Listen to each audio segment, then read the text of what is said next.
जय कामरूप जय कामाख्या। इस नवरात्रि में किस प्रकार की साधनाएं करें जो हमें लक्ष्मी से समस्या आती है बार बार, उस समस्याओं से हमारा निवारण हो सकता है। तो इस नवरात्रि में हम लक्ष्मी को कैसे प्रसन्न करें? तो माता लक्ष्मी को प्रसन्न करने के लिए एक उनकी छोटी सी साधना मैं लेकर के आया हूँ, जिसको करने से आपका निवारण हो सकता है।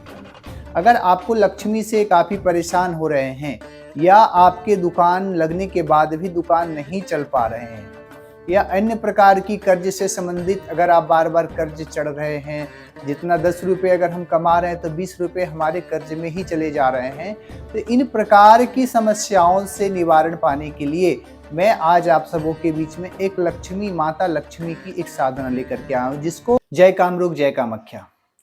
इस नवरात्रि में किस प्रकार की साधनाएं करें जो हमें लक्ष्मी से समस्या आती है बार बार, उस समस्याओं से हमारा निवारण हो सकता है। तो इस नवरात्रि में हम लक्ष्मी को कैसे प्रसन्न करें?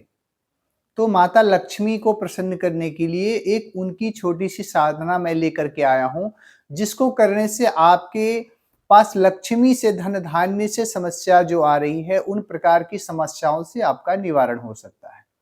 अगर आपको लक्ष्मी से काफ़ी परेशान हो रहे हैं, या आपके दुकान लगने के बाद भी दुकान नहीं चल पा रहे हैं, या अन्य प्रकार की कर्ज से संबंधित अगर आप बार बार कर्ज चढ़ रहे हैं, जितना 10 रुपये अगर हम कमा रहे हैं तो 20 रुपये हमारे कर्ज में ही चले जा रहे हैं, तो इन प्रकार की समस्याओं से निवारण पाने के लिए मैं आज आप सबों के बीच में एक लक्ष्मी माता लक्ष्मी की एक साधना लेकर के आया हूँ, जिसको नवरात्र में ही पूर्ण करना है। इस नवरात्रि में 9 दिनों में माँ का आशीर्वाद प्राप्त करके, देखिए 9 दिन अगर हम साधनाएं करते हैं ना, किसी भी प्रकार की साधना हो तो 9 दिन में हम या तो तामसिक हो या सात्विक हो, किसी भी प्रकार की साधना, अगर कोई भी मंत्र की साधना नॉर्मल 9 दिनों में इस मंत्र की सिद्धि हम प्राप्त कर सकते हैं। ऐसे कहा जाता है कि हम 9 दिन कोई भी मंत्र हो उसका उतना जाप करना पड़ता है। अगर कोई 10 मंत्र का है, अगर 24 जैसे गायत्री है 24 मंत्रों का है, 24 अक्षर का है, तो 24 लाख जपना जाता है। कोई भी मंत्र हो जितना अक्षर का उतना जपा जा सकता है, परंतु अगर कोई मुख्य ऐसा दिन होता है जैसे ग्रहण काल हो, ग्रहण काल में जल्दी सिद्धि प्राप्त होते हैं, जैसे नवरात्रि होगा, नवरात्रि में 9 दिनों में अगर ये साधनाएं करते हैं तो इन प्रकार की जिस भी हमारी समस्या आ रही है, सभी समस्याओं का समाधान हमें हो जाता है। और इसके साथ साथ में हमारे कोई बाधा भी है तो उस प्रकार से बाधा से निवारण पाने के लिए भी अन्य प्रकार की बहुत प्रकार की साधनाएं जो आप कर सकते हैं। परंतु अभी मैं मुख्यतः आपको एक लक्ष्मी की साधना बताने वाला हूँ। इन साधना को कैसे करें उसका मैं पूरा नियम बताऊंगा कि अगर आप लक्ष्मी की साधना कर रहे हैं तो किस प्रकार से इसकी साधना करें जो हमें इसका पूरा फल प्राप्त हो। सबसे पहले आपको करना क्या है, जब आपका नवरात्र प्रारंभ हो उस दिन आपको सुबह स्नान करके 4 बजे सुबह उठना है, 4 से 5 बजे तक उठना है, और उठ करके अपना नित्य क्रिया से होकर के पूजा में बैठ जाना है। आपको लक्ष्मी की साधनाएं करनी है तो आपको माला जो होना चाहिए वो कमलगट्टे की माला होनी चाहिए। आपको दोनों टाइम करना पड़ेगा, सुबह और शाम, क्योंकि इसको नवरात्रि कहा गया है, तो नवरात्रि में तो अवश्य ही करना है, परंतु सुबह में ही करना है। आपकी इसकी संख्या जो रहेगी कम से कम 10,000 आपको जपना चाहिए, 11,000 आप मार्जन तर्पण हवन तर्पण मार्जन आप इतना कर सके तो 11-12,000 इसका आप जाप कर लेंगे, ठीक है।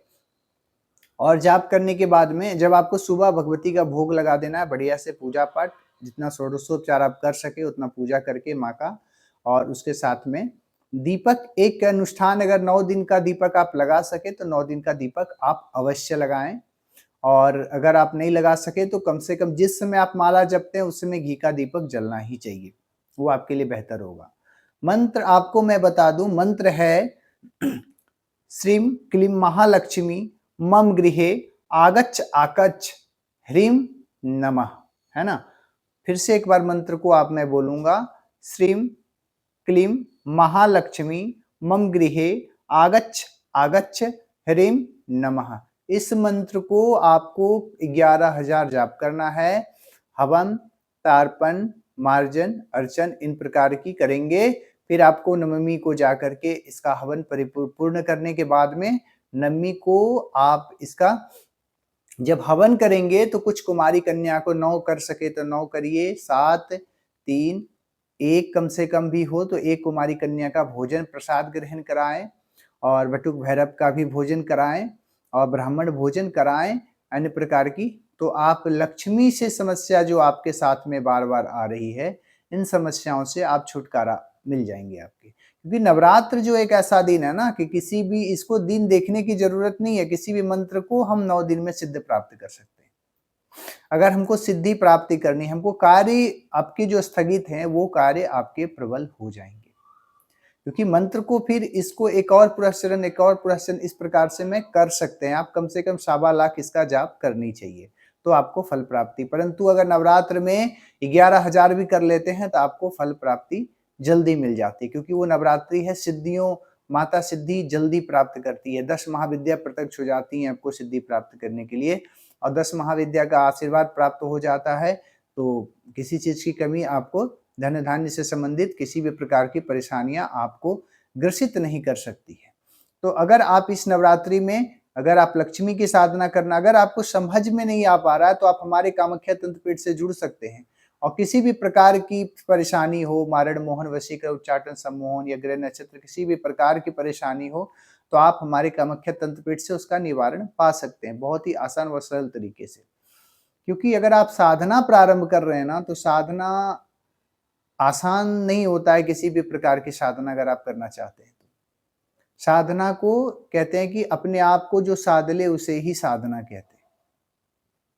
किसी भी मंत्र को साधने की क्षमता आप में होनी चाहिए, तभी मां प्रत्यक्ष आकर के आपको वरदान दे सकती है।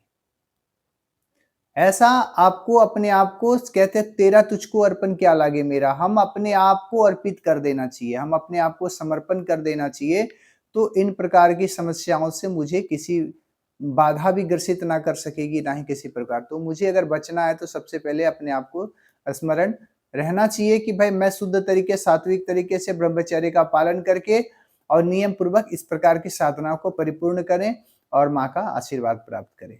बने रहिए। अगले वीडियो में मैं कोशिश करूंगा आपको दूसरी साधना बताने के लिए कि नवरात्रि में और किन प्रकार की साधना मैं कर सकूं। जय कामरूप, जय कामाख्या।